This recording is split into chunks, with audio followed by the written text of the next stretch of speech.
Mas para isso é preciso coragem.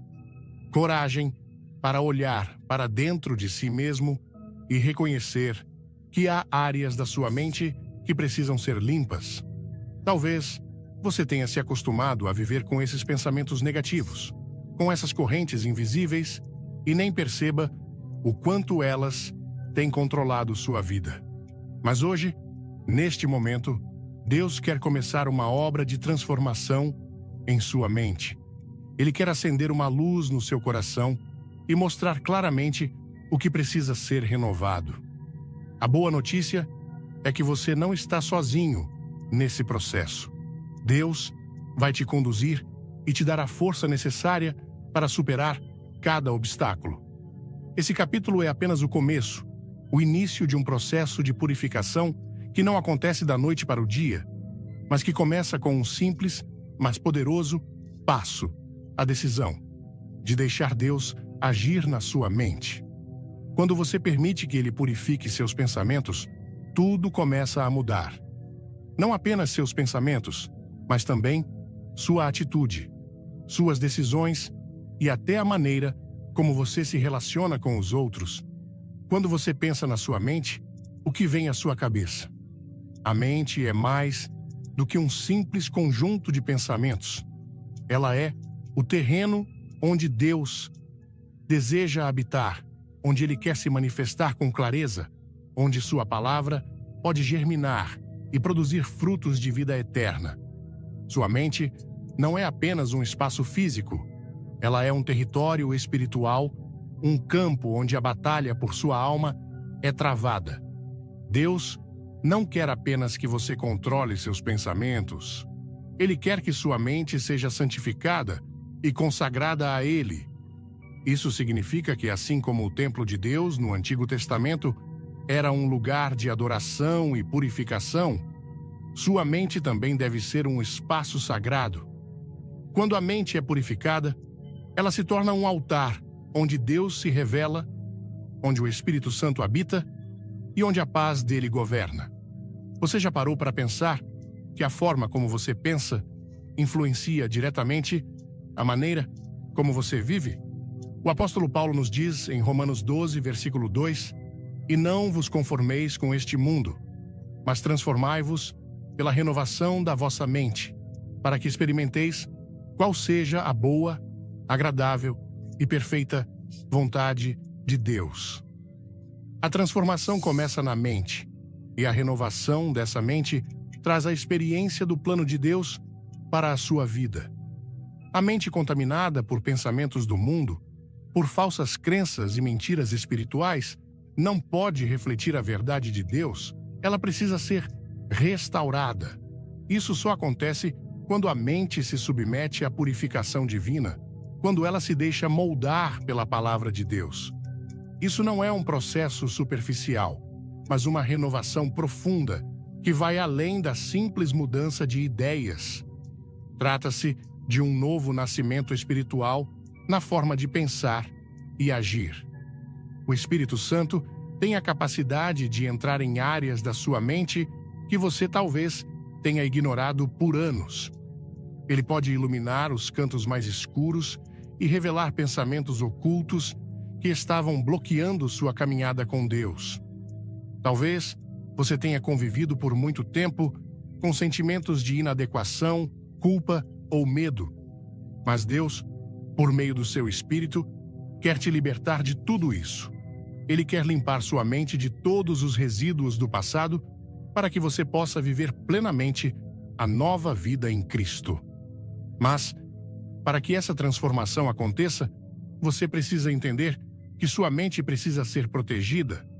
Assim, como um templo precisa ser guardado contra invasões externas, sua mente precisa ser vigiada para que o inimigo não tenha espaço para semear pensamentos destrutivos. Se você acredita no poder da renovação, comente Amém e clique no like. Fique até o fim. Algo incrível te espera. Quando você escolhe dedicar sua mente a Deus, quando você decide submetê-la ao Senhor, o que acontece é uma mudança radical. Seus pensamentos começam a refletir a verdade de Deus, E assim, você começa a caminhar em direção a uma vida mais plena e abundante. É nesse contexto que você começa a experimentar um novo tipo de paz, uma paz que não depende das circunstâncias externas, mas que vem da certeza de que sua mente está alinhada com os planos de Deus. A paz que vem da confiança de que, quando você permite que o Espírito Santo governe sua mente, você está entregando o controle àquele que conhece o melhor caminho para a sua vida. Quando Deus começa a purificar sua mente, a primeira coisa que Ele quer fazer é destruir as fortalezas mentais que você construiu ao longo dos anos. Estas fortalezas não são construídas de tijolos ou cimento, mas de pensamentos e crenças erradas que você foi aceitando como verdade, muitas vezes sem perceber. São aquelas ideias que começam com uma mentira sutil e, ao longo do tempo, vão se tornando tão fortes que você começa a viver como se elas fossem verdades absolutas. São aquelas ideias que começam com uma mentira sutil e, ao longo do tempo, vão se tornando tão fortes que você começa a viver como se elas fossem verdades absolutas. Essas fortalezas podem se apresentar de diversas formas. Pode ser a crença de que você nunca será bom o suficiente, ou a ideia de que Deus não pode te usar porque você falhou demais no passado. Pode ser a ideia de que o pecado cometido não tem perdão, ou a convicção de que você está destinado ao fracasso. Independentemente da forma, o resultado dessas fortalezas é o mesmo. Elas criam uma barreira entre você e o plano de Deus para a sua vida. A Bíblia nos alerta sobre essas fortalezas espirituais. O apóstolo Paulo, em 2 Coríntios 10, versículos 4 e 5, nos diz: porque as armas da nossa milícia não são carnais, mas poderosas em Deus para destruir fortalezas, anulando sofismas e toda altivez que se levanta contra o conhecimento de Deus e levando cativo todo pensamento à obediência de Cristo. Isso nos mostra que a purificação da mente não é apenas uma questão de reflexão. É uma batalha espiritual onde as armas que usamos para combater as mentiras e as fortalezas são espirituais. A boa notícia é que Deus não nos deixou desarmados nessa luta. Ele nos deu a sua palavra como a principal arma para destruir essas fortalezas. Quando você começa a entender e declarar a verdade de Deus sobre sua vida, você começa a enfraquecer as mentiras que sustentam essas fortalezas. A palavra de Deus tem o poder de demolir tudo o que está contra o conhecimento de Deus e de restaurar a verdade em seu lugar. Mas para que isso aconteça, você precisa estar disposto a confrontar essas fortalezas de frente. Muitas vezes, isso significa enfrentar crenças profundamente enraizadas, aquelas mentiras que você tem repetido para si mesmo por tanto tempo. Talvez você tenha sido ensinado desde jovem que você não era digno do amor de Deus ou que sempre teria que lutar para alcançar alguma vitória. Essas mentiras precisam ser confrontadas com coragem, com a autoridade que vem da palavra de Deus. O processo de derrubar essas fortalezas começa quando você decide não mais viver com essas mentiras, quando você escolhe não se submeter mais ao medo, à dúvida, à insegurança. Você pode até sentir que está lutando contra algo grande e poderoso, mas lembre-se, a palavra de Deus é mais poderosa do que qualquer mentira do inimigo. Talvez você se pergunte: como posso fazer isso? Como posso destruir essas fortalezas na minha mente? A resposta é simples, mas exige compromisso e persistência. Comece declarando as verdades de Deus sobre você. Declare em voz alta: eu sou filho de Deus, perdoado e amado. Deus tem um plano de prosperidade para a minha vida. Eu não sou definido pelos meus erros, mas pela graça de Deus. Cada vez que você proclama essas verdades, você está enfraquecendo a fortaleza da mentira e permitindo que a verdade de Deus tome o seu lugar. Mas a batalha não é apenas interna. O ambiente ao seu redor também tem um impacto significativo nas fortalezas da sua mente. Se você continua cercado por pessoas que reforçam as mentiras e alimentam a insegurança, será mais difícil derrubar essas fortalezas. Por isso, é importante cercar-se de pessoas que compartilham a mesma fé, que te incentivam a caminhar na verdade de Deus e que oram com você. Quer mudar sua vida com este sermão? Curta agora, se inscreva e comente "Quero mais", para não perder o final surpreendente. Quando você começa a declarar a palavra de Deus, a força da mentira começa a cair e então você verá que o que antes parecia intransponível, agora não tem mais poder sobre você. À medida que as fortalezas são destruídas, a sua mente começa a ser renovada e você começa a ver a vida com mais clareza e confiança em Deus. A mente humana, assim como o corpo, precisa de alimentação constante. Se você se alimenta apenas de pensamentos negativos, sua mente se enfraquece e se torna vulnerável às mentiras do inimigo. Porém, assim como Deus nos ensina que devemos renovar nossas forças todos os dias, Ele também nos ensina a renovar nossa mente a cada manhã. A renovação da mente não é um evento único. Não acontece apenas em momentos de grande revelação ou quando passamos por uma experiência marcante.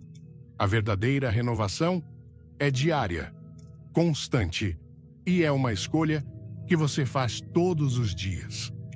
Como Paulo nos ensina em Romanos 12, versículo 2, "E não vos conformeis com este mundo, mas transformai-vos pela renovação da vossa mente."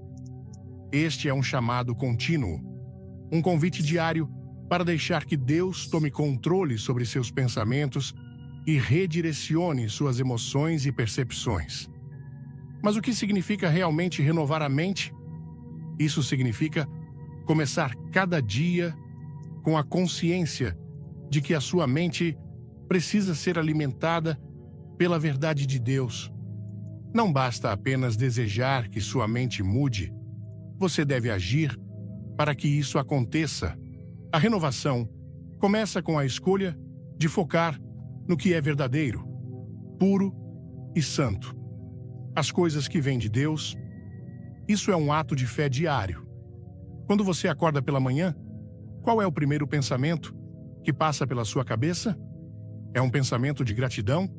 Ou você começa o dia já preocupado com as tarefas, com os problemas e com as batalhas que tem pela frente?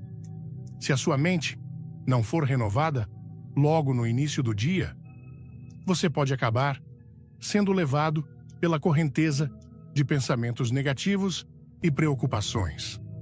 A renovação da mente começa no momento em que você decide que o seu pensamento não vai seguir a lógica do mundo, mas sim a direção de Deus.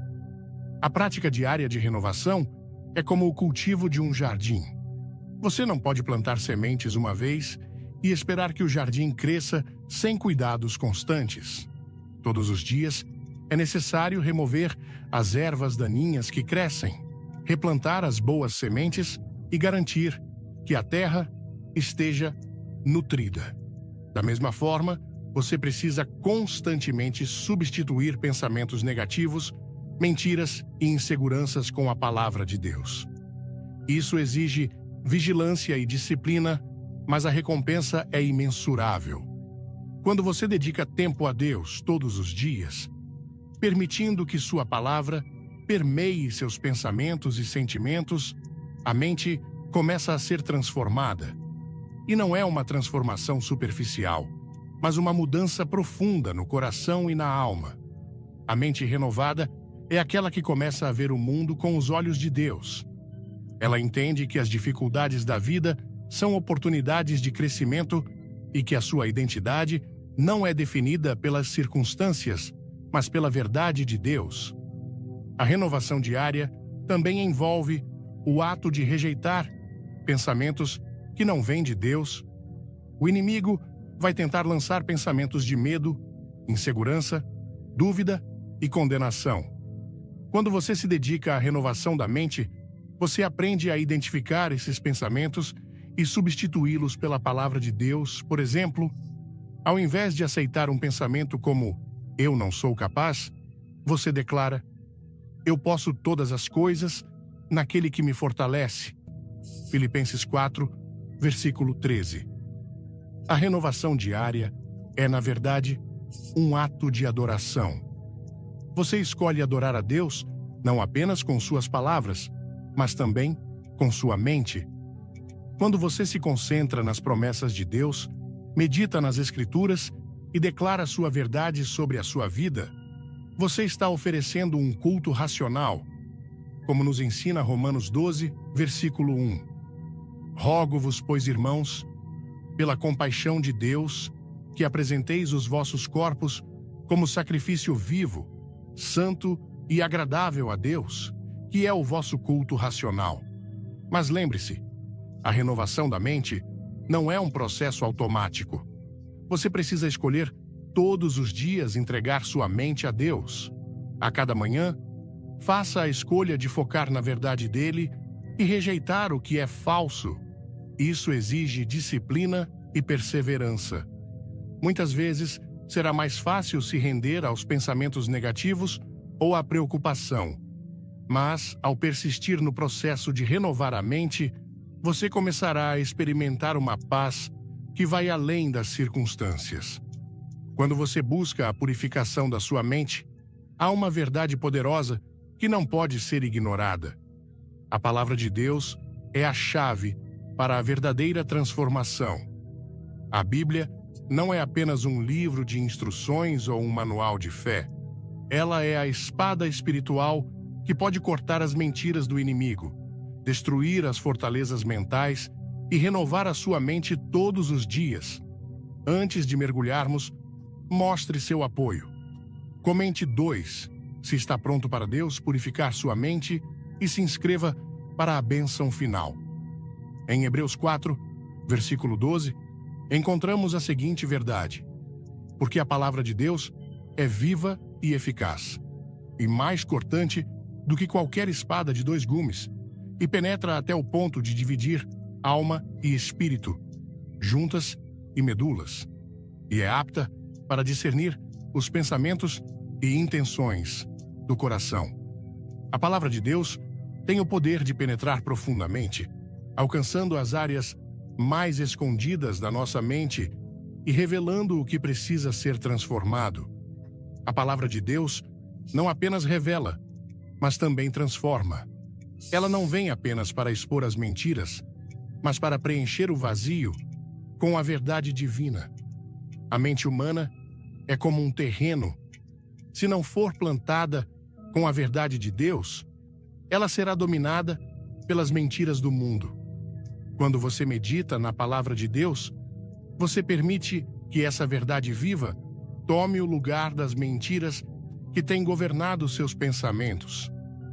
A palavra de Deus é poderosa o suficiente para destruir as fortalezas mentais que o inimigo construiu ao longo dos anos. Quando você começa a declarar a palavra de Deus sobre sua vida, a mudança começa a acontecer.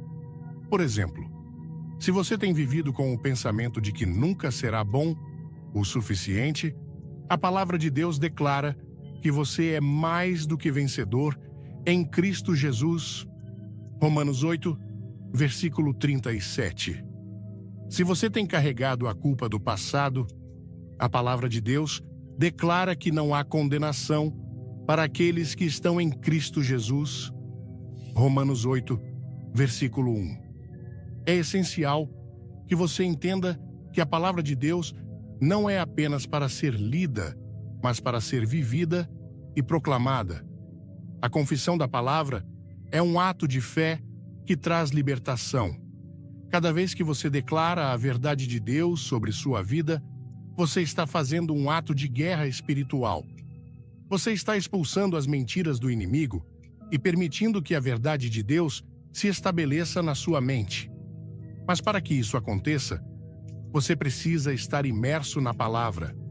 Não basta apenas conhecer versículos de cor.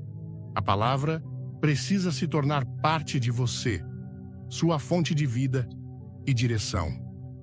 Quando você começa o dia com a palavra de Deus, você está se armando para enfrentar os desafios do dia com a verdade em seu coração. A palavra de Deus deve ser o primeiro pensamento ao acordar e o último ao dormir. Quando você coloca a palavra de Deus como prioridade na sua vida, sua mente começa a ser transformada. A palavra de Deus também é eficaz na luta contra os pensamentos tóxicos. Muitas vezes, nos vemos presos em ciclos de preocupação, dúvida, medo e ansiedade. A palavra de Deus, contudo, tem o poder de quebrar esses ciclos. Quando você começa a declarar que a paz de Deus, que excede todo o entendimento, guardará o seu coração e a sua mente em Cristo Jesus. Filipenses 4, versículo 7. Você começa a experimentar essa paz que não depende das circunstâncias. O segredo para uma mente renovada é um compromisso diário com a palavra de Deus. Quando você passa tempo com Ele em oração, meditação e leitura das Escrituras, você está permitindo que o Espírito Santo use a palavra para limpar, restaurar e renovar sua mente. Não é um processo instantâneo, mas a cada dia você está mais perto de ver a transformação completa em sua vida. Lembre-se de que, ao ler e declarar a palavra de Deus, você está fortalecendo sua mente. Cada versículo que você internaliza, cada promessa de Deus que você declara sobre sua vida, está preparando sua mente para os desafios à frente. Você está criando uma fundação sólida de verdade que não pode ser abalada pelas mentiras do inimigo. E à medida que você faz isso, a purificação da sua mente se torna cada vez mais profunda e a paz de Deus começa a governar seu coração e seus pensamentos. Embora a renovação da mente seja um processo constante, também é vital entender que o campo de batalha pela sua mente não termina apenas com a leitura e meditação da palavra de Deus. A vigilância espiritual é uma parte essencial da proteção da sua mente. Assim como você tranca a porta de sua casa para garantir que ninguém entre sem permissão, você deve proteger sua mente contra influências externas que possam entrar e corromper o que Deus está fazendo em você. A Bíblia nos ensina sobre a necessidade de vigilância. Em 1 Pedro 5, versículo 8. Sede sóbrios, vigiai, porque o diabo, vosso adversário, anda em derredor, rugindo como leão, buscando a quem possa devorar. O inimigo está constantemente buscando maneiras de invadir a sua mente sem que você perceba. Ele sabe que, se conseguir plantar uma semente de dúvida ou medo, poderá facilmente criar um espaço onde ele possa operar. Por isso, a vigilância não é apenas sobre defender sua mente das mentiras óbvias do inimigo, mas também sobre identificar as influências sutis que podem afetar seu pensamento. O que você assiste, o que você ouve, com quem você anda. Essas coisas moldam a maneira como você pensa, sente e age. O ambiente ao seu redor tem um poder tremendo sobre a sua mente. Se você não se proteger, começará a ser moldado pelas influências negativas ao seu redor, em vez de ser transformado pela palavra de Deus. Muitas vezes, a contaminação mental vem disfarçada de algo inofensivo, mas que aos poucos vai enfraquecendo a sua mente, conversas negativas, músicas que exaltam sentimentos destrutivos, filmes e séries que alimentam o medo, a violência ou a imoralidade. Tudo isso são sementes que o inimigo usa para criar raízes em sua mente. Sabe que, ao permitir que essas influências entrem em sua vida, elas têm o poder de gerar pensamentos e atitudes que não condizem com a verdade de Deus. Por isso, a vigilância espiritual exige que você esteja constantemente alerta. A primeira coisa a fazer, quando perceber que algo está entrando em sua mente que não condiz com a palavra de Deus, é rejeitar imediatamente essa influência. Isso exige disciplina. Você precisa ser intencional sobre o que permite entrar na sua mente. Se algo não edifica sua fé ou promove a paz de Deus, você deve afastar-se disso. A vigilância também envolve estar atento aos seus próprios pensamentos. Muitas vezes, nós mesmos permitimos que pensamentos negativos se alojem em nossas mentes sem perceber. Pensamentos como "eu não sou bom o suficiente", "eu nunca vou conseguir" ou "Deus me abandonou" são pensamentos que, se não forem confrontados, podem rapidamente crescer e dominar a mente. A vigilância espiritual exige que você examine seus pensamentos e, ao perceber algo que não vem de Deus, expulse esse pensamento em nome de Jesus. A Bíblia nos ensina a levar cativo todo pensamento à obediência de Cristo. 2 Coríntios 10, versículo 5. Isso significa que devemos capturar e submeter todos os nossos pensamentos à palavra de Deus. Vamos juntos nessa jornada? Dê um like, comente "Deus é fiel" e fique até o fim do vídeo para uma revelação que vai te impactar. Quando você começa a fazer isso, sua mente começa a se tornar mais firme, mais protegida e mais alinhada com a verdade de Deus. Você não permitirá mais que qualquer pensamento que não venha dele se instale em sua mente. Além disso, é importante criar hábitos diários de proteção mental. Isso inclui orações de proteção sobre a sua mente, momentos de meditação na palavra de Deus e a prática do jejum e da adoração. A oração diária fortalece a sua mente e a protege das investidas do inimigo. O jejum ajuda a eliminar as distrações externas, tornando sua mente mais sensível à voz de Deus. A adoração é uma poderosa ferramenta de limpeza mental, pois ao louvar a Deus, você se lembra da sua grandeza e da sua fidelidade, afastando qualquer pensamento que venha a tentar ocupar o lugar da verdade divina. Por isso, a vigilância espiritual é essencial para manter sua mente limpa e protegida. Não basta apenas renovar seus pensamentos, você também precisa estar atento às influências externas que podem interferir nesse processo. A mente é um campo de batalha espiritual e você deve estar constantemente vigiando para garantir que sua mente continue sendo o território sagrado onde Deus é o único que governa. Um dos maiores desafios para a purificação da mente é lidar com o peso do passado. Muitas vezes, o passado não fica para trás da maneira que gostaríamos. Em vez disso, ele se arrasta conosco, manifestando-se em nossas memórias, em nossas inseguranças e, muitas vezes, em nossos pensamentos mais íntimos. O passado não perdoado ou mal resolvido tem o poder de manter nossa mente cativa, impedindo-nos de avançar na plenitude de Deus. As memórias podem ser um dos maiores obstáculos para a renovação da mente, especialmente quando são acompanhadas de dor, raiva, culpa ou arrependimento.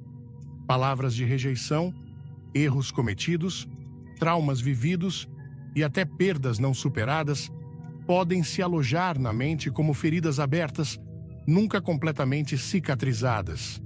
Esses pensamentos negativos podem surgir a qualquer momento, nos mais inesperados momentos, e nos arrastar de volta ao sofrimento. A boa notícia é que Deus quer nos libertar dessas memórias. Ele não quer que carreguemos os fardos do passado para sempre, como nos ensina Isaías 43, versículos 18 e 19. Não vos lembreis das coisas passadas, nem considereis as antigas. Eis que faço uma coisa nova. Agora sairá à luz. Porventura, não a sabereis? Eis que porei um caminho no deserto e rios no ermo. Deus nos convida a deixar para trás as lembranças que nos prendem e a seguir em frente com a mente renovada. Para que a cura aconteça, precisamos reconhecer que, embora o passado tenha moldado quem somos, ele não precisa definir nosso futuro. As memórias que não foram tratadas com a verdade de Deus, que não foram entregues à sua graça, acabam nos escravizando. Elas se tornam um eco constante, afetando nossas decisões, nossa autoestima e até nossa capacidade de confiar em Deus e nos outros. Liberar o passado começa com a decisão de perdoar os outros, mas também perdoar a si mesmo. Muitas vezes, não conseguimos seguir em frente porque ainda nos prendemos ao arrependimento e à culpa. A mente fica cheia de pensamentos como: eu deveria ter feito algo diferente, eu falhei, eu nunca vou ser bom o suficiente. Esses pensamentos são como correntes que nos impedem de caminhar livremente na graça de Deus. O perdão, tanto para os outros quanto para nós mesmos, é a chave para a libertação.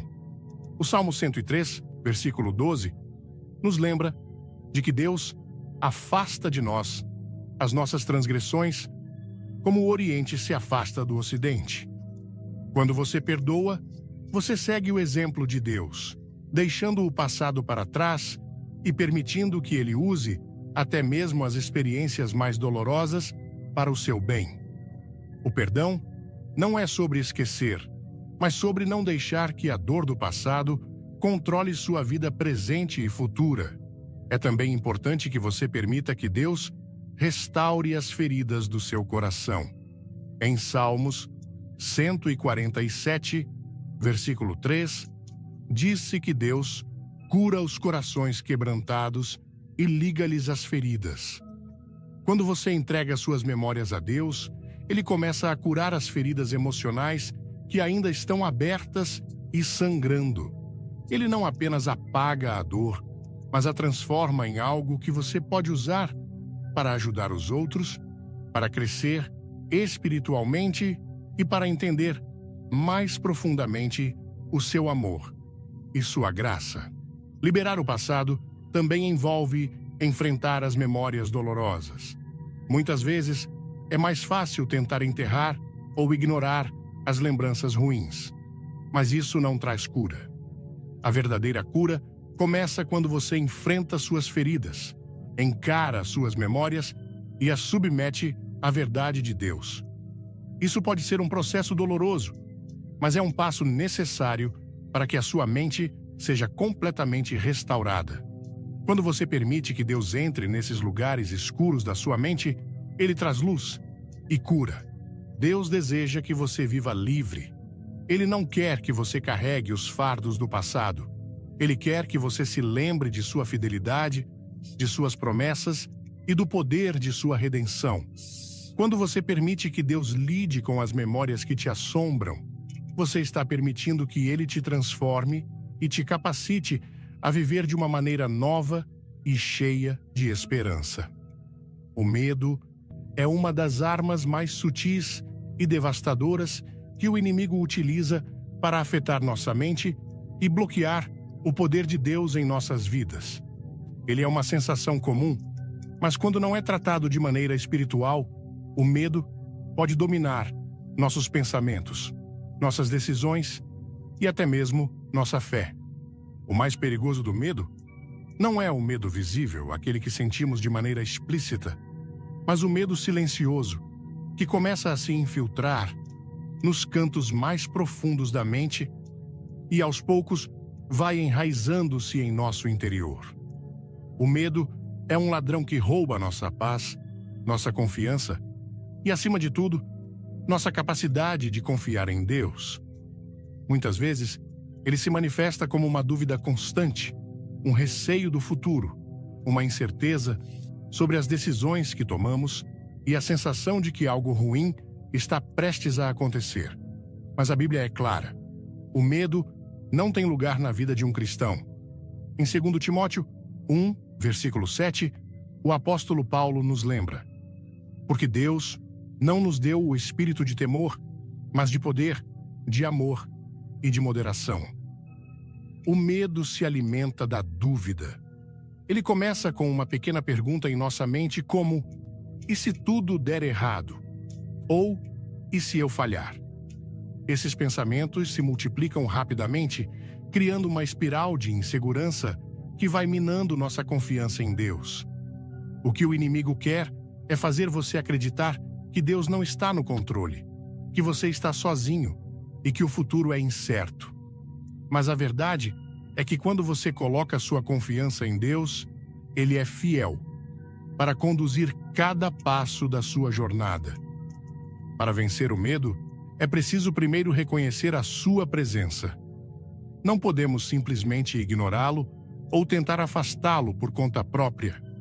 O medo precisa ser confrontado com a verdade da palavra de Deus. Quando o medo começar a invadir seus pensamentos, declare a palavra de Deus sobre a sua vida. A palavra de Deus nos ensina que a paz de Deus, que excede todo o entendimento, guardará o vosso coração e a vossa mente em Cristo Jesus. Filipenses 4, versículo 7. Quando você medita nessa promessa, o medo começa a perder sua força. É também essencial que você entenda que o medo é, muitas vezes, uma reação ao desconhecido. Ele nasce de nossa falta de controle sobre as circunstâncias. No entanto, a Bíblia nos ensina que mesmo quando não sabemos o que o futuro nos reserva, podemos confiar em Deus. Em Salmo 56, versículo 3, o salmista diz: em qualquer tempo em que eu temer, confiado estarei em ti. A verdadeira liberdade vem quando você entrega o controle ao Senhor e permite que Ele guie. Deus nunca prometeu que não haveria desafios, mas Ele prometeu que estaria conosco em todos eles. A vitória sobre o medo não acontece da noite para o dia. É um processo diário de confiar em Deus a cada momento, de entregar cada preocupação a Ele e de lembrar que a sua presença é suficiente para nos proteger. O medo, quando alimentado, cresce, mas a fé, quando alimentada, se fortalece. E como alimentamos nossa fé? Pela oração, pela meditação da palavra de Deus e pela confiança em suas promessas. A fé cresce à medida que você a coloca em prática. Cada vez que você escolhe agir com fé, apesar do medo, você está fortalecendo sua confiança em Deus. A luta contra o medo também envolve um confronto com as mentiras que o alimentam. O medo nos diz que estamos sozinhos, que não somos capazes, que o futuro é incerto. Mas a palavra de Deus diz o contrário. Ela nos diz que Deus é nosso refúgio e fortaleza, que Ele nos ama incondicionalmente, que Ele tem um plano perfeito para nossas vidas e que podemos descansar nele. O medo não pode resistir à verdade. Quando você começa a declarar a palavra de Deus sobre sua vida, o medo começa a se dissipar. Muitas vezes, Deus nos chama para viver em territórios que nos desafiam, onde o medo pode tentar tomar o lugar da fé. Mas lembre-se, a vitória não está em evitar o medo, mas em enfrentá-lo com confiança em Deus. Quando você se rende a Deus e permite que Ele lidere, o medo não tem mais domínio sobre você. Em Isaías 41, versículo 10, Deus diz: não temas, porque eu sou contigo. Não te assombres, porque eu sou o teu Deus. Eu te esforço e te ajudo e te sustento com a destra da minha justiça. Ao acreditar nessa verdade, você encontra a força necessária para continuar. Não importa o que o futuro traga. Vivemos em uma sociedade que constantemente nos leva a comparar nossas vidas com as dos outros. A mídia social, as conversas ao nosso redor e até mesmo nossos próprios pensamentos nos incitam a medir nosso sucesso, nossa aparência e nosso valor em relação aos outros. Mas a comparação é um dos maiores inimigos da mente pura e renovada, porque ela cria um terreno fértil para a inveja, a frustração e o descontentamento.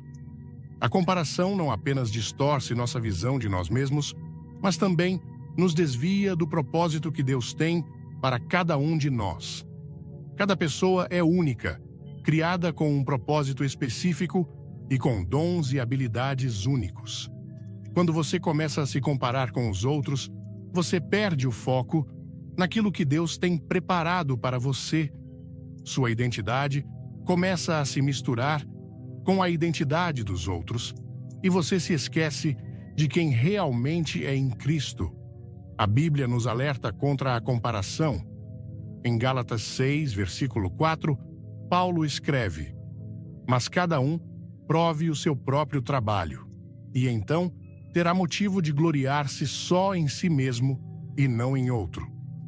Isso nos lembra que devemos nos concentrar no que Deus está fazendo em nossa própria vida e nos lembrar de que, em Cristo, somos completos e suficientes. Deus tem um plano único para cada um de nós, e quando nos comparamos com os outros, estamos ignorando a obra especial que Ele está realizando em nossas vidas. Quando você vive preso à comparação, sua mente fica obstruída por pensamentos de inadequação e insegurança. Você começa a questionar se é bom o suficiente, se está alcançando o sucesso que deveria ou se está vivendo a vida que realmente foi designada para você. No entanto, a comparação nunca é justa, porque você não conhece a história completa da outra pessoa.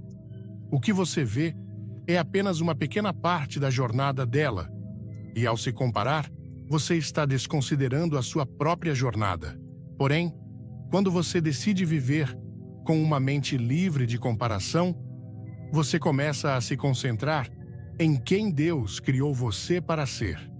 Em vez de olhar para os outros, você passa a olhar para o que Deus já fez em sua vida e para os planos maravilhosos que Ele tem para o seu futuro.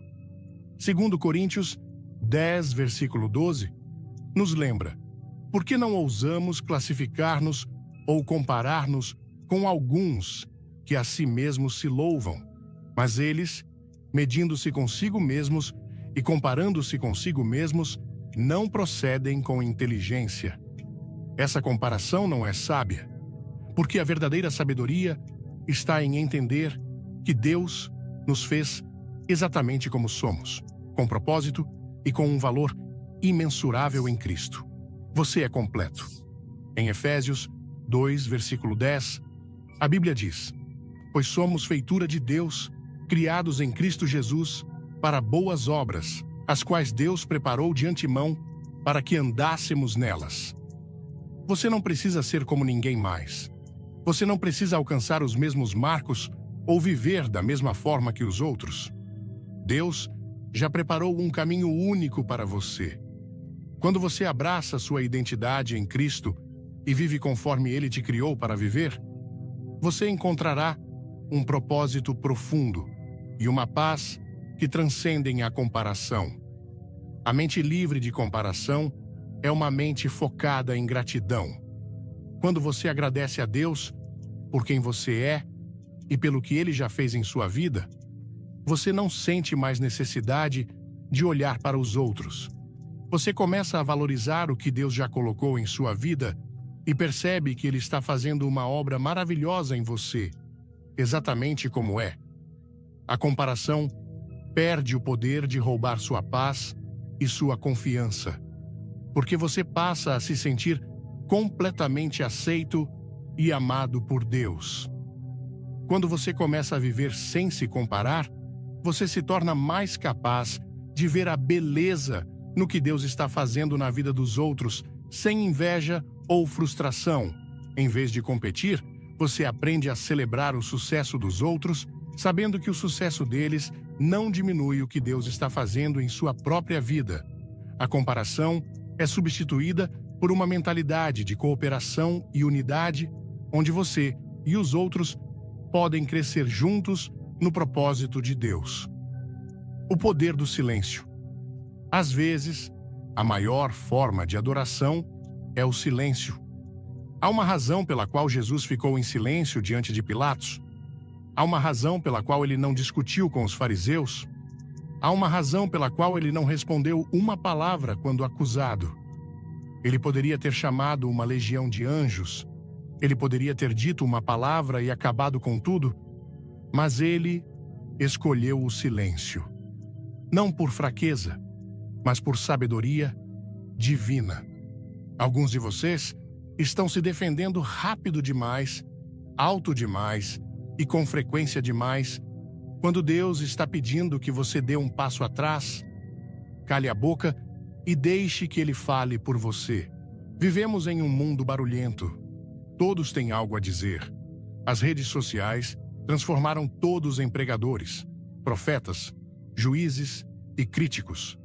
Mas Deus está chamando um remanescente de pessoas que não responderão, que não explicarão, que não revidarão, porque sua confiança está somente nele. Seu silêncio pode ser mais poderoso que seu sermão. Sua quietude pode ser mais eficaz que sua explicação. Deixe que mintam sobre você. Deixe que falem pelas suas costas. Deixe que distorçam sua história. Deus não é cego, Deus não é surdo e Deus não está atrasado. Ele diz em Romanos 12, versículo 19: Não vos vingueis a vós mesmos, amados, mas dai lugar à ira, porque está escrito: A mim me pertence a vingança, eu retribuirei, diz o Senhor.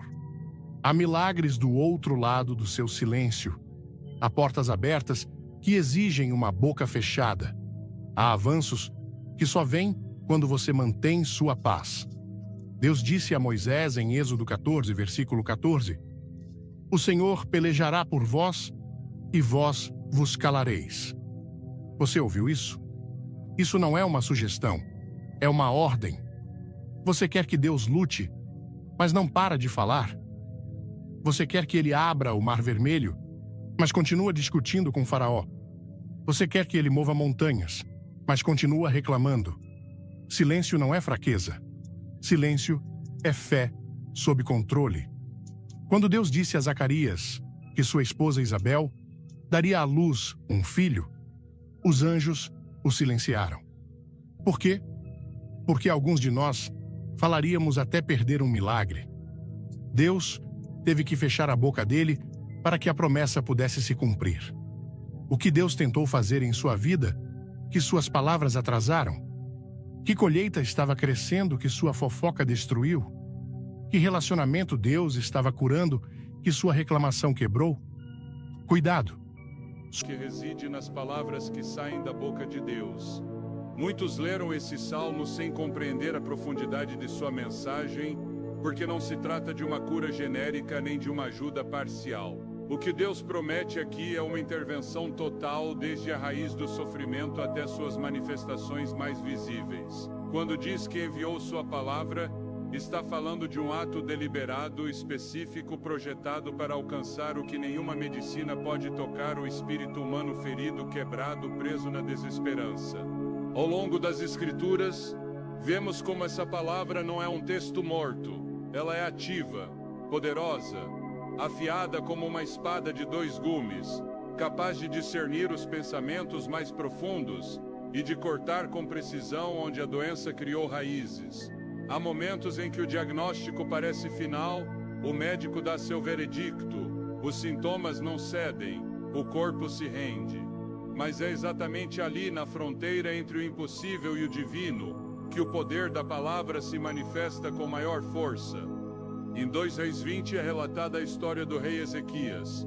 Gravemente enfermo, ele recebeu uma palavra devastadora do profeta Isaías: Põe tua casa em ordem, porque vais morrer, não te recuperarás. Tudo parecia concluído. No entanto, Ezequias se voltou para a parede, orou com lágrimas, e então Deus lhe enviou outra palavra, uma palavra diferente, uma palavra de vida. Ouvi tua oração, vi tuas lágrimas, Vou te curar. 2 Reis 25. O que mudou a situação não foi um novo tratamento, mas uma nova palavra saída do coração de Deus. Esse padrão se repete uma e outra vez na história sagrada. No Evangelho segundo Mateus, capítulo 8, um centurião se aproximou de Jesus para pedir cura para seu servo. Ele não precisou de uma visita, nem mesmo de um toque físico. Disse algo que tocou o coração de Cristo. Dize apenas uma palavra e meu servo será curado. Mateus 8:8. Jesus se maravilhou com essa fé, e o milagre aconteceu exatamente como o centurião creu. Apenas uma palavra bastou, não uma palavra qualquer, mas a palavra que sai de Deus mesmo. Porque quando Deus fala, o universo obedece. Quando Ele declara cura, nenhuma enfermidade pode resistir. E se isso foi verdade para o centurião, também é verdade para nós hoje, porque a palavra não perdeu sua validade. Hebreus 3:8 afirma sem ambiguidade: Jesus Cristo é o mesmo ontem, hoje e para sempre. O que Ele fez antes, pode fazer agora. A Bíblia não é um livro antigo com relatos interessantes.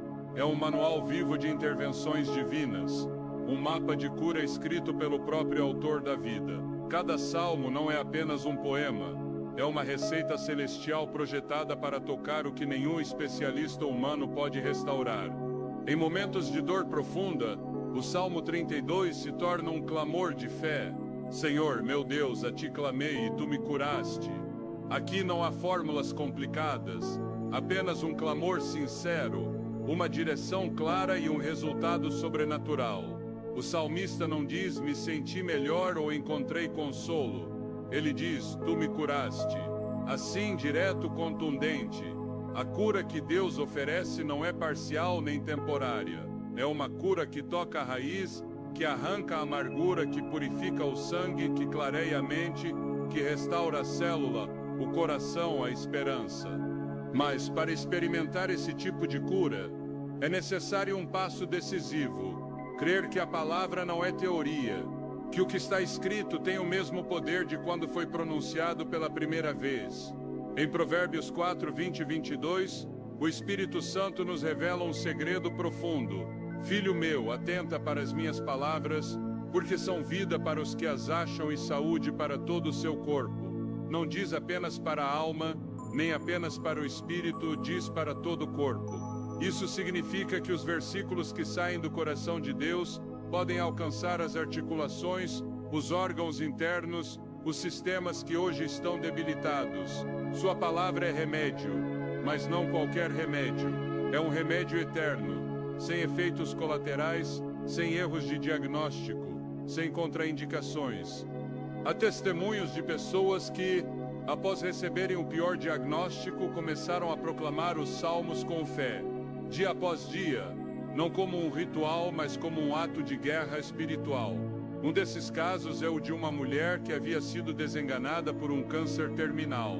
Em vez de se render, ela abriu sua Bíblia e se agarrou ao Salmo 118, 17. Não morrerei, mas viverei e contarei as obras do Senhor. Cada manhã, ela o repetia.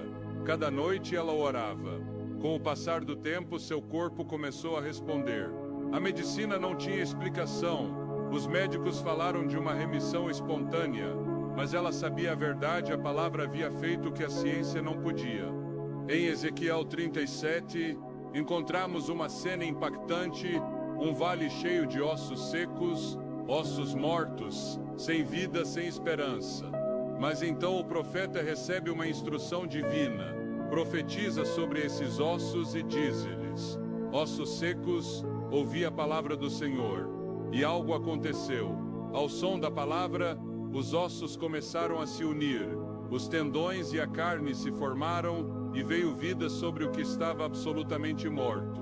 Essa visão não é apenas um símbolo de restauração nacional, é uma verdade espiritual sobre o que a palavra pode fazer na sua vida hoje. Se a doença consumiu suas forças, se sua alma está vazia, se sua fé está desgastada, você não precisa de algo novo. Você precisa ouvir, proclamar e abraçar a palavra de Deus como seu único remédio. Quando Davi fugia de seus inimigos e sua saúde se quebrava por dentro, ele não buscou primeiro uma solução externa. Ele escreveu no Salmo 6:2: Tem misericórdia de mim, Senhor, porque estou enfermo. Cura-me, Senhor, porque os meus ossos estão abalados. Ele sabia que havia um médico superior, um que não precisa de bisturi nem receita, um que opera no silêncio da alma, no canto oculto da dor, onde ninguém mais pode alcançar.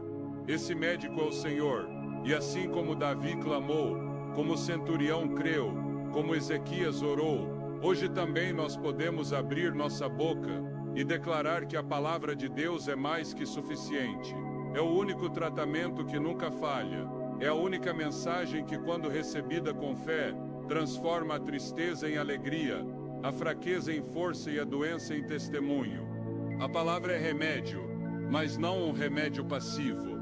É um remédio que combate, que se levanta como espada, que derruba fortalezas, que dissolve tumores, que purifica o sangue, que fortalece o coração fraco. No Salmo 103, somos lembrados de que é Deus quem perdoa todas as tuas iniquidades, quem cura todas as tuas enfermidades, não algumas, não as mais leves, todas, porque quando Deus intervém, Ele o faz por completo. Muitos tentaram separar a fé da saúde, mas na Bíblia ambas estão profundamente conectadas. Jesus, em várias ocasiões, vinculou a cura com a fé do enfermo. Tua fé te salvou, disse ele à mulher com fluxo de sangue, Marcos 5:34. Não foi a multidão, não foi o manto, não foi a casualidade, foi a fé dela. Essa fé nasce ao ouvir a palavra e se fortalece ao declará-la, ao abraçá-la, ao vivê-la como verdade absoluta. Porque a fé não é apenas crer que Deus pode, mas estar convencido de que Ele já falou e, portanto, acontecerá. Se você chegou até aqui carregando um diagnóstico, uma preocupação, uma dor física ou emocional que não vai embora, o convite é claro, volte à palavra. Mergulhe nos salmos como se fossem seu único remédio. Não os leia como poesia, proclame-os como decretos, declare-os como verdade, respire suas palavras como o sopro do céu. Porque em cada versículo há vida, em cada linha há poder, em cada promessa há uma cura esperando ser ativada pela sua fé. E quando tudo parecer silêncio, lembre-se do que disse o salmista no Salmo 119:50. Este é o meu consolo na aflição, que a tua promessa me dá vida. Isso é o que a palavra é vida. Vida para a alma cansada, vida para o corpo desgastado, vida para o espírito ferido. Você não está sozinho. Deus já enviou sua palavra. Agora só falta que você a receba com fé e veja como começa o processo de cura que ninguém mais pôde oferecer. Há feridas que não sangram, dores que não aparecem em nenhum exame médico, correntes que não podem ser vistas, mas que aprisionam a alma. O corpo pode parecer forte, a voz pode soar firme, mas dentro de muitos corações se escondem prisões emocionais que paralisam, debilitam e destroem lentamente. Ansiedade, culpa, tristeza, pensamentos que não param, memórias que ferem. Esses são padecimentos tão reais quanto qualquer doença física, mas muitas vezes ignorados até por quem os sofre. A Bíblia, no entanto, não os ignora. Deus conhece o interior do ser humano, conhece cada lágrima não derramada, cada carga oculta sob um sorriso. E para essas aflições internas, os salmos foram dados como antídoto divino. No Salmo 34:18, uma verdade poderosa é revelada. Perto está o Senhor dos que têm o coração quebrantado e salva os contritos de espírito. Esse versículo não é uma simples expressão de consolo, é uma declaração do lugar exato onde Deus opera. Ele não age à distância, não espera que a alma se recomponha antes de se aproximar. É precisamente no ponto de ruptura emocional que sua presença se torna mais intensa. E nesse encontro a palavra falada por ele se torna um bálsamo, um unguento que penetra o mais profundo do coração e começa a curar o que parecia inalcançável. Os salmos não foram escritos em momentos de estabilidade emocional. Muitos deles nasceram em meio ao caos, à perseguição, à rejeição, à solidão. Davi escreveu desde cavernas, desde o exílio, desde a traição. E em cada uma de suas palavras, pode-se perceber o eco da alma humana clamando por socorro. Quando ele diz no Salmo 42:11, por que te estás abatida, ó minha alma? E por que te perturbas dentro de mim?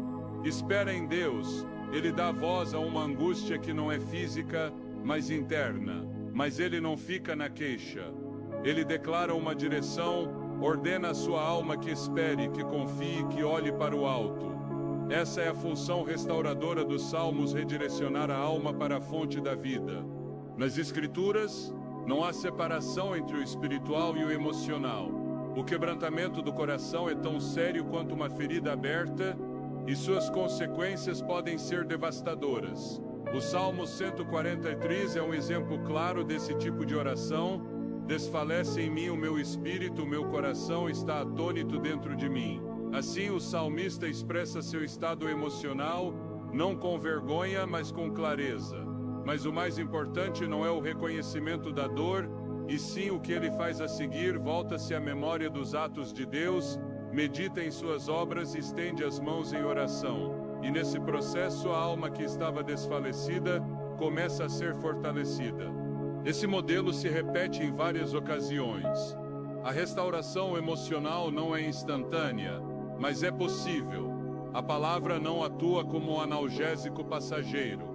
Trabalha como um cirurgião que sabe exatamente onde tocar. O Salmo 6, por exemplo, começa com uma súplica: tem misericórdia de mim, Senhor, porque estou enfermo.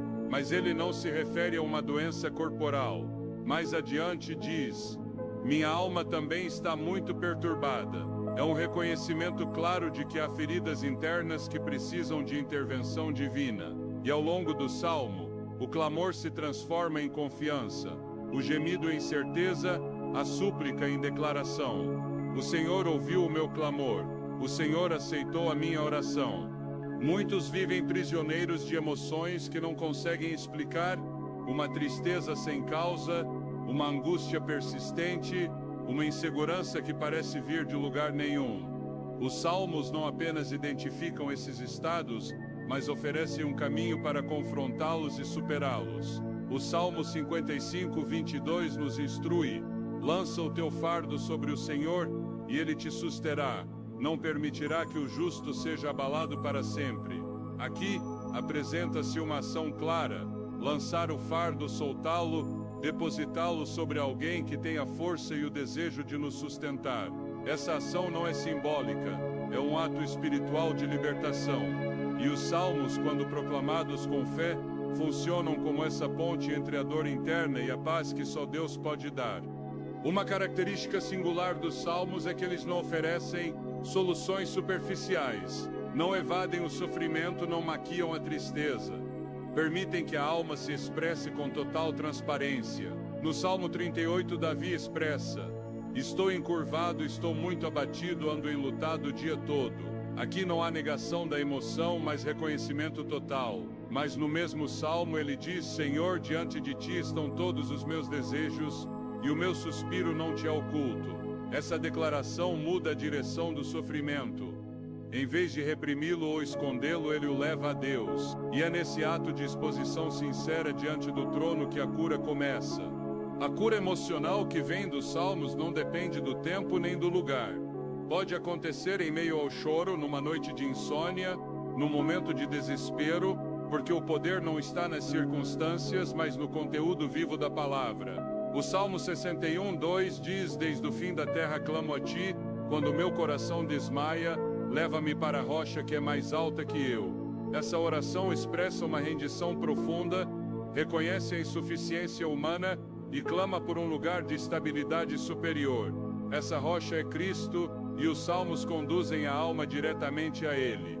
O sofrimento emocional muitas vezes se manifesta em silêncio. Não grita, não se mostra, mas se instala como um peso constante. A Bíblia não o ignora. O Salmo 88 é um dos mais intensos em relação à dor interna. Estou contado entre os que descem ao sepulcro, sou como um homem sem força. As palavras refletem uma desesperança profunda. Mas mesmo ali, na escuridão, o salmista continua se dirigindo a Deus. Não deixa de orar, não deixa de clamar, não corta a comunicação. Esse é um princípio-chave na restauração emocional. Enquanto houver oração, há conexão, e enquanto houver conexão, há esperança de cura. A profundidade emocional dos salmos não está em sua linguagem poética, mas em sua capacidade de captar o sofrimento humano com precisão divina. Eles não se limitam a descrever a dor, enfrentam-na com fé. O Salmo 13 abre com uma pergunta que ressoa em muitos corações: até quando, Senhor, me esquecerás para sempre? A sensação de abandono é uma das dores mais agudas da alma. Mas no mesmo salmo o tom muda: eu, porém, confio na tua misericórdia, meu coração se alegrará na tua salvação. Aqui vê-se claramente o processo de transformação. A alma ferida encontra uma âncora na misericórdia de Deus e começa a se curar por dentro. Em muitos trechos, os salmos apresentam a adoração não como uma reação ao bem-estar, mas como um ato deliberado de guerra emocional. Quando a alma está nas trevas, adorar é uma decisão que abre portas espirituais. O Salmo 42:5 mostra isso de forma clara. Espera em Deus, pois ainda o louvarei, a Ele minha salvação e meu Deus. Não há motivos visíveis para louvar, mas se louva mesmo assim. Essa ação interrompe o ciclo do abatimento e ativa a fé. A adoração, nesse contexto, é um ato de resistência espiritual contra as forças que buscam esmagar o coração. Uma das fortalezas dos salmos é que eles oferecem palavras quando já não restam forças para falar. A alma ferida muitas vezes não sabe o que dizer, como orar, por onde começar. Mas ali estão os salmos, prontos para serem pronunciados como se fossem nossas próprias palavras. O Salmo 77 inicia com esta declaração: com a minha voz clamei a Deus clamei e Ele me ouvirá. Essa afirmação põe em movimento o processo de restauração, porque a alma que clama é a alma que ainda tem fé. E essa fé, por menor que seja, é suficiente para mover o coração de Deus. O processo de cura emocional através dos salmos não é místico nem abstrato. É uma dinâmica espiritual concreta. Lê-los, meditá-los, orá-los, proclamá-los. Cada uma dessas ações produz um efeito acumulativo no interior do ser humano, porque a palavra não volta vazia. Quando é recebida com humildade e repetida com fé, começa a limpar, a ordenar, a restaurar o que parecia perdido. Começa a reviver o que estava seco, a fazer florescer. A alma humana precisa de expressão, precisa de uma linguagem para sua dor. E nos salmos ela a encontra. Ali há palavras para o lamento, para a dúvida, para o cansaço, para a esperança. Cada emoção encontra seu reflexo nesses textos sagrados, e essa identificação é chave para a cura. Porque quando alguém se reconhece na Escritura, deixa de se sentir sozinho. Compreende que a dor não o separa de Deus, mas pode aproximá-lo ainda mais dele. Por isso, os salmos são muito mais que literatura antiga. São mapas espirituais que guiam a alma ao refúgio da presença divina. Cada versículo, quando internalizado, torna-se um remédio para as emoções quebradas. O que se sente abatido encontra consolo. O que se sente confuso encontra direção. O que se sente perdido encontra caminho. Porque em cada palavra pronunciada por Deus há vida, a restauração, há um novo começo. A alma ferida não precisa de fórmulas, precisa de verdade. E a verdade está na palavra.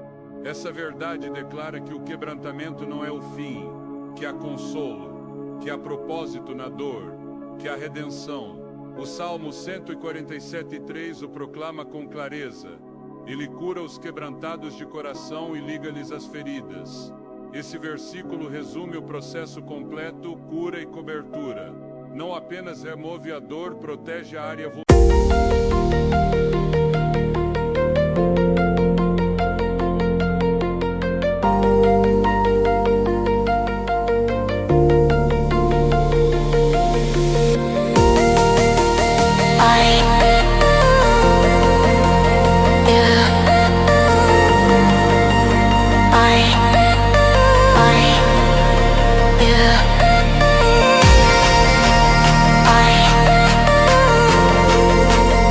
Yeah.